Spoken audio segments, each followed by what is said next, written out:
இருக்கலே lowest பட்ஜெட்டில் ஒரு 110ல் ஒரு ஏசி வாங்கலாம்னு முடிவு பண்ணேன்.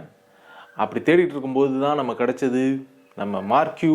இந்த ஏசியை மார்ச் 6ஆம் தேதி வாங்கினேன். கிட்டத்தட்ட வாங்கி வந்து ஒரு 3 months ஆக போகுது. ஸோ இதை செலக்ட் பண்ணதுக்கு உண்டான முக்கியமான ரீசன் வந்து பட்ஜெட்.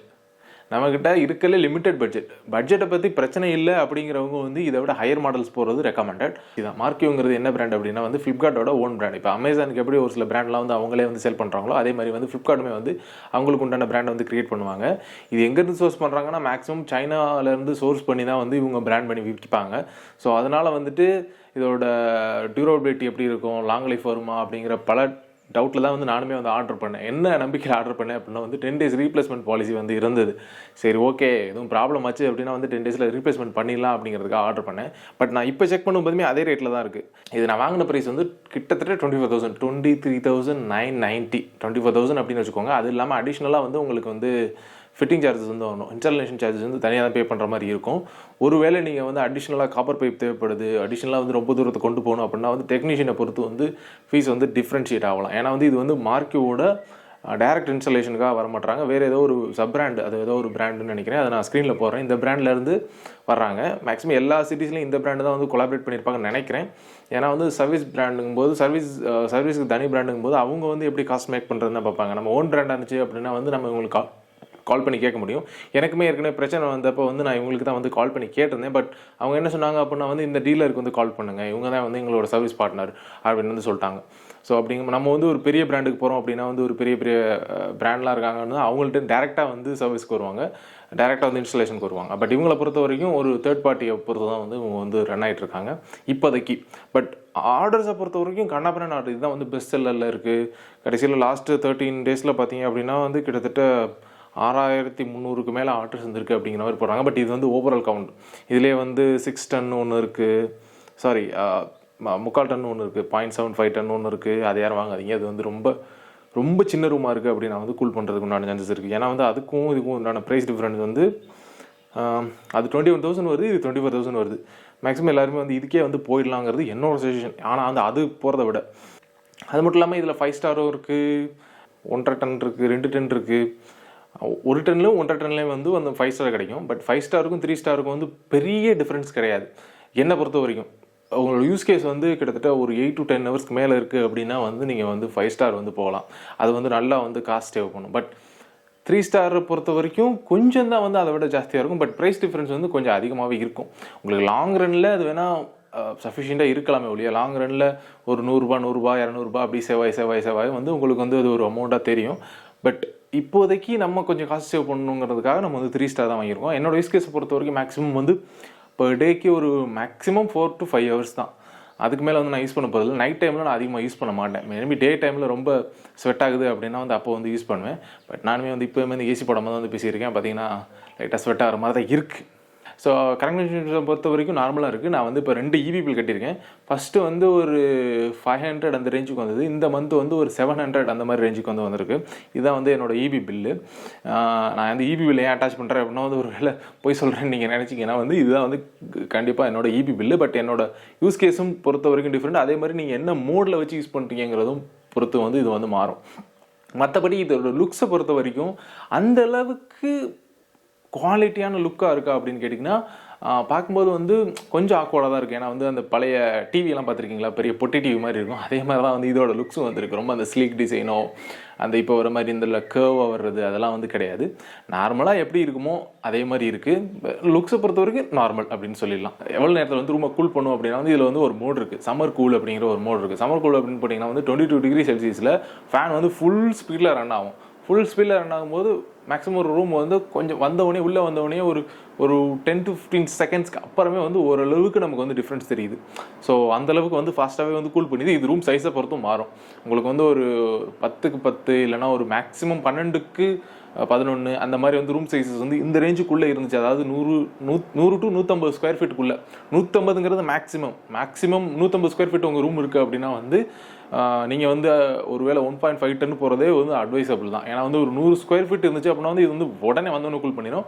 இல்லை ஒரு 150 ஸ்கொயர் ஃபீட் வரைக்கும் இருக்குது அப்படின்னா வந்து கொஞ்சம் டைம் ஆகும். ஒரு நான் 15 seconds சொன்னேன் இல்லை, மேக்ஸிமம் ஒரு 30 seconds ஆகலாம். 150 ஸ்கொயர் ஃபீட் என்னோட ரூம் சைஸ் வந்து மேக்ஸிமம் வந்து ஒரு 120 ஸ்கொயர் ஃபீட் இருக்கும். 120 ஸ்கொயர் ஃபீட்டுக்கு வந்து அந்த டைம் வந்து ஆகுது. 100 ஸ்கொயர் ஃபீட் இருந்துச்சு அப்படின்னா வந்து இன்னும் வந்து ஃபாஸ்ட்டாக வந்து கூல் பண்ணும். அதே நேரத்தில் ஹாலுக்கு இந்த இடத்துக்குலாம் வந்து இந்த ஏசி யூஸ் பண்ணலாமான்னு கேட்டிங்கன்னா அது அந்தளவுக்கு வந்து எஃபெக்டிவாக இருக்காது. மேபி கொஞ்சம் எஃபெக்டிவாக இருக்கும், நீங்கள் ஃபேன்லாம் யூஸ் பண்ணும்போது கொஞ்சம் எஃபெக்டிவாக இருக்கும். பட் கரண்ட் கன்சம்ஷன் இன்னும் அதிகமாக இருக்கும், சான்சஸ் ரொம்ப அதிகமாக இருக்குது. அதையும் வந்து நீங்கள் கண்டிப்பாக பார்த்துக்கணும். ஏன்னா வந்துட்டு நீங்கள் வந்து பெரிய ரூம் சைஸ் போகும்போது வந்து அதுக்கேற்ற மாதிரி வந்து கரண்ட் கன்சம்ஷன். ஏன்னா வந்து அதில் உள்ள இருக்க மோட்டர் வந்து ரொம்ப நேரம் ரன் ஆகும், அதில் இருக்க ஃபேனு அந்த கம்ப்ரஸர்லாம் வந்து ரொம்ப நேரம் ரன் ஆகிறதுனால உங்களுக்கு வந்து கரண்ட் பில் ஜாஸ்தியாக இருக்கும், சான்சஸ் ரொம்ப அதிகமாக இருக்குது. மற்றபடி இதில் என்னென்ன மோட்ஸ் இருக்குது அப்படின்னு கேட்டிங்கன்னா, நார்மல் மோடில் நம்ம வந்து செல்சியஸ் வந்து சேஞ்ச் பண்ணிகிட்டே இருப்போம். மேக்ஸிமம் எல்லாருமே வந்து 24, 25, 23, மேக்ஸிமம் 20, ஒரு சில பேர் 16லாம் இது யூஸ் பண்ணுவீங்க. நான் வந்து இதில் வந்து 16லாம் யூஸ் பண்ண போகிறதில்ல. ஏன்னா வந்து 16லாம் போனால் வந்து நான் வந்து அந்த கரண்ட் கன்சம்ஷன் வந்து இன்னும் ரொம்ப அதிகமாகிறதுனால மேக்ஸிமம் வந்து அது வந்து ரொம்ப அட்வைசபிள் இல்லைன்னு நினைக்கிறேன். மேக்ஸிமம் ஒரு 24 வச்சுட்டோனாலே அது பாட்டில் கூலிங் ஆகிட்டு இருக்கும். அதுக்கப்புறம் இன்னொரு முக்கியமான மோட் இருக்குது, அது வந்து ஈகோ மோட். இப்போது நமக்கு வந்து ரூம் வந்து ஓரளவுக்கு சில் ஆகிடுச்சு அப்படின்னா வந்து நம்ம வந்து அதை அப்படியே ஸ்டேபிள் பண்ணணும். ஆஃப் பண்ணிட்டோம் அப்படின்னா வந்து கொஞ்சம் நேரத்தில் ரூம் வந்து டெம்பரேச்சர் ட்ராப் ஆகும். சரி, ஓகே, நம்ம அதை வந்து அப்படியே வந்து மெயின்டைன் பண்ணணும். ஆனால் கரண்ட் கன்சம்ஷனை கம்மி பண்ணணும் அப்படிங்கும்போது அதில் ஈகோ மோட்னு ஒரு ஆப்ஷன் கொடுத்துருக்காங்க. ஈகோ மோட்னு கொடுத்துட்டோம் அப்படின்னா வந்து 24 டிகிரி செல்சியஸில் ஃபேன் கம்ப்ரஸர் ரெண்டுமே வந்து ரொம்ப ஸ்லோவாக ரன் ஆகும். இருக்கலே மினிமமாக எவ்வளோ கரண்ட் கன்சம்ஷனில் ரன் ஆக முடியுமோ அவ்வளோ ஸ்லோவாக வந்து ரன் ஆகும். சவுண்டே வந்து சுத்தமாக இருக்காது, ரொம்ப மினிமலாக கேட்கும். அதே வந்து நம்ம சம்மர் சில்லில் வைக்கும்போது, அதாவது மேக்ஸிமம் ஸ்பீடில் வைக்கும்போது நல்ல சவுண்டு வரும். நல்ல சவுண்டு மீன்ஸ் லைக் இந்த டவர் ஃபேன்லாம் பார்த்துருக்கீங்களா? டவர் ஃபேன்லேருந்து எப்படி ஃபுல்லாக ஃபுன்னு சவுண்டு வரும்ல, அந்த மாதிரி வந்து சவுண்டு வரும். பட் நார்மலாக வந்து நம்ம ஈகோ மோட் போயிட்டோம் அப்படின்னா வந்து நார்மலாக தான் வந்து சவுண்டு வருது. ஸோ இதுதான் வந்து இதில் இருக்க மோட்ஸை பொறுத்த வரைக்கும். மற்றபடி இன்ஸ்டலேஷனை பொறுத்த வரைக்கும் நல்லா தான் பண்ணாங்க. எனக்கு வந்து டெக்னீஷியனுமே வந்து நல்லா கோஆப்ரேட் பண்ணார். நாங்கள் வந்து ரொம்ப தூரம் கொண்டு போக போகிறதில்ல, இப்படியே ஓட்ட போட்டு அங்கிட்டு வெளியிலே வச்சுட்டோம், சன்சைட்லேயே வந்து வெளியிலே வச்சுட்டோம். ஸோ அதனால் வந்து ரொம்ப தூரம் கொண்டு போக முடியல. ரொம்ப தூரம் கொண்டு போகிற மாதிரி இருந்துச்சு அப்படின்னா வந்து அடிஷனலாக பே பண்ணுற மாதிரி இருக்கும், காப்பர் பைப்ஸ்க்கோ அது மாதிரி. மற்றபடி இன்னொரு முக்கியமான விஷயம், இன்ஸ்டலேஷனுக்கு யார் வந்தாலும் காப்பர் பைப்பை கட் பண்ண வேணாம்னு சொல்லிடுங்க. ஏன்னா வந்து அந்த காப்பர் பைப்பை கட் பண்ணி அட்டாச் பண்ணுறதுக்கு உண்டான சான்சஸ் இருக்குது. மேபி நீங்கள் லாங்க போகிறீங்க அப்படின்னா வந்து அப்போ கட் பண்ணி அடிஷனல் அட்டாச் பண்ணுறதுல பிரச்சனை இல்லை. அடிஷனல் அட்டாச் பண்ணுறதுக்கு நீங்கள் பணம் பே பண்ணுவீங்க. பட் இருக்கிற காப்பர் பைப்பை கட் பண்ணி எடுத்துகிட்டு போகிறாங்க அப்படின்னா வந்து அது வந்து உங்களுக்கு தான் வந்து லாஸ். மேபி நாளைக்கு வந்து நீங்கள் கொஞ்சம் தள்ளி வைக்கணும் அப்படிங்கும்போது அப்போ வந்து உங்களுக்கு தேவையில்லை, இல்லை ஒரு வேளை லீக் ஆகலாம். கட் பண்ணி அவங்க போய் நம்ம இன்ஸ்டாலேஷன் பண்ணும்போது அதை வந்து முக்கியமாக பார்க்கணும். நமக்கு எவ்வளோ இல்லை காப்பர் பைப் கொடுத்துருக்காங்க, அதை வந்து அவங்க வச்சுட்டு போகிறாங்களா, இல்லை கட் பண்ணி எடுத்துகிட்டு போகிறாங்களா, இல்லை சர்வீஸ்க்கு வரும்போதுமே காப்பர் பைப் வந்து கட் பண்ணுறாங்களா அப்படிங்கிறத வந்து முக்கியமாக பார்க்கணும். மற்றபடி இன்ஸ்டாலேஷனை பொறுத்த வரைக்கும் அந்த ஏசிக்கு போட்டிருக்க ஹோல் வந்து வெளியில் தெரியக்கூடாது. ஏசிக்கு போகிற ஹோல் வந்து அந்த இண்டோர் யூனிட்டுக்கு உள்ளேயே வந்து அடங்கிடணும். அதுதான் வந்து ஒரு நல்ல டெக்னீஷியனுக்கு உண்டான அளவுக்கு. வரும்போதே சொல்லிடுங்க, நான் வந்து ஓட்ட போடும்போதே வந்து இந்த கரெக்டாக வந்து இது உள்ளே செட் ஆகுமா, வெளியில் வந்து ஆக்வர்டாக தெரியாதா அப்படிங்கிற மாதிரி. ஏன்னா வெளியில் ஆக்வர்டாக தெரிஞ்சால் அவங்க என்னென்னாலும் சொல்லுவாங்க. ஏன்னா வந்து பட்டி வச்சுக்கலாம், பெயிண்ட் வச்சுக்கலாம் அப்படின்னு சொல்லுவாங்க. பட் அது என்ன பண்ணாலும் சரியாகாது. ஏன்னா வந்து பட்டி வச்சிங்கனாலும் பெயிண்ட் வச்சிங்கனாலும் அது அப்படியே ஆக்வர்டாக தான் தெரியும். டேரக்ஷனை பற்றி பேசணும்னா இது 4-way அட்ஜஸ்டபிள். அதாவது மேலேயும் கீழே மாற்றிக்கலாம், சைட்லேயும் மாற்றிக்கலாம், இல்லாட்டி ரெண்டையும் சேர்த்து கூட வச்சுக்கலாம். சைட்லேயும் போயிட்டு வரும், மேலேயும் கீழே போயிட்டு வரும், ரெண்டு பக்கம் மாற்றி வச்சுக்கலாம். பட் அந்தளவுக்கு எஃபெக்டிவாக இருக்கான்னு கேட்டிங்கன்னா ஓரளவுக்கு எஃபெக்டிவாக இருக்குது. ரொம்ப ஒட்டுக்கலாம், அதாவது நம்ம ரூமுக்கு எட்ஜுக்கு வரைக்கும் வந்து நம்ம திருப்ப முடியும் அப்படிங்கிறனால இல்லை. ஓரளவு டேரக்ஷன் வந்துட்டு ஷிஃப்ட் பண்ணலாம். ஸோ டேரக்ஷன் ஷிஃப்ட் பண்ணும்போது ரூமுக்கு வந்து ஈவனாக வந்து சர்க்குலேட் ஆகிறதுக்கு உண்டான சான்சஸ் அதிகமாக இருக்குது. ஸோ அதுதான் வந்து அந்த டேரக்ஷன் மோடை பொறுத்த வரைக்கும். மற்றபடி வேறு என்ன செலவு இருக்குது அப்படின்னு கேட்டிங்கன்னா, ஆமாம், நம்ம இன்ஸ்டாலேஷன் தனியாக தான் பே பண்ணணும். எனக்கு வந்து 1350 ரூபாய் சார்ஜ் பண்ணாங்க. அது மட்டும் இல்லாமல் அந்த ப்ளக் வந்து அதிலே வராது. ப்ளக்குமே வந்து நம்ம தனியாக தான் பே பண்ணுற மாதிரி இருக்கும். ப்ளக் வந்து ஒரு 100 ரூபா வரும். அந்த ஹெவி டியூட்டி ப்ளக் வாங்கினீங்க அப்படின்னா வந்து ஒரு 100 ரூபா வரும். ஸோ இதுதான் வந்து அதை பொறுத்த வரைக்கும். ஸோ ஓவராலாக பொறுத்த வரைக்கும் நான் வந்து ஒரு 2 மந்த்ஸ்க்கு மேலே யூஸ் பண்ணிட்டேன். இன்னும் ஒரு அடுத்த மாதம் 6ஆம் தேதி வந்துச்சு அப்படின்னா வந்து 3 மந்த்ஸ் ஆகிடும். ஸோ இந்த 3 மந்த்ஸில் நான் பார்த்த வரைக்கும் ஓரளவுக்கு டீசெண்டான ஏசி, கொடுக்குற பட்ஜெட்டுக்கு பெஸ்ட் ஏசி என்னை பொறுத்த வரைக்கும். ஏன்னா வந்து இதோட காம்படிஷனை பொறுத்த வரைக்கும் மேக்ஸிமம் 33, 35, ஒரு சில டைமில் 40 கூட போகிறதுக்குண்டான சான்சஸ் இருக்குது. இந்த பட்ஜெட்டுக்கு நமக்கு ஒரு 5000-8000 10,000 ரூபாய் சேவ் ஆகுங்க பட்சத்தில் இது வந்து ஒரு பெஸ்ட் ஏசி. அதே நேரத்தில் நமக்கு கரண்ட் கன்சம்ஷனும் ரொம்ப ஜாஸ்தியாக இல்லை. அது பேஸ்டாக நம்ம யூஸ் கேஸை பொறுத்து தான். நீங்கள் 16 டிகிரி செல்சியஸ் வச்சுட்டு நீங்கள் கரண்ட் கன்சம்ஷன் ஏன் அதிகமாக வந்துட்டு கமெண்ட்ஸில் வந்து கேட்டிங்கன்னா என்னால் ஒன்றும் சொல்ல முடியாது. இன்னும் நான் எப்படி யூஸ் பண்ணுவேன் அப்படின்னா வந்து 24 டிகிரிஸ் மேக்ஸிமம் 25 டிகிரிஸ் வச்சுருப்பேன். இல்லைனா ரொம்ப வாமாக இருக்குது சம்மர் டைம்லலாம் சம்மர் சில் வச்சோம் அப்படின்னா வந்து டக்குன்னு ரூம் கூலாகிடும். ரூம் கூலானோன்னு டக்குன்னு வந்து நம்ம யூகோ மோடுக்கு மாற்றிட்டோம் அப்படின்னா வந்து அப்படியே ஸ்டேபிள் ஆகிடும்.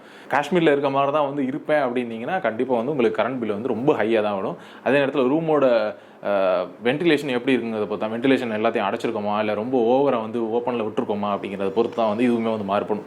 ஸோ நீங்கள் இந்த ஏசியை பற்றி என்ன நினைக்கிறீங்க அப்படிங்கிறத கண்டிப்பாக கமெண்ட்ஸில் சொல்லுங்கள். வேறு என்ன அந்த ஏசியை பற்றி உங்களுக்கு தெரியணும் அப்படிங்கிறதையும் கண்டிப்பாக கமெண்ட்ஸில் சொல்லுங்கள். அடுத்த வீடியோவில் கண்டிப்பாக பார்ப்போம். பாய்.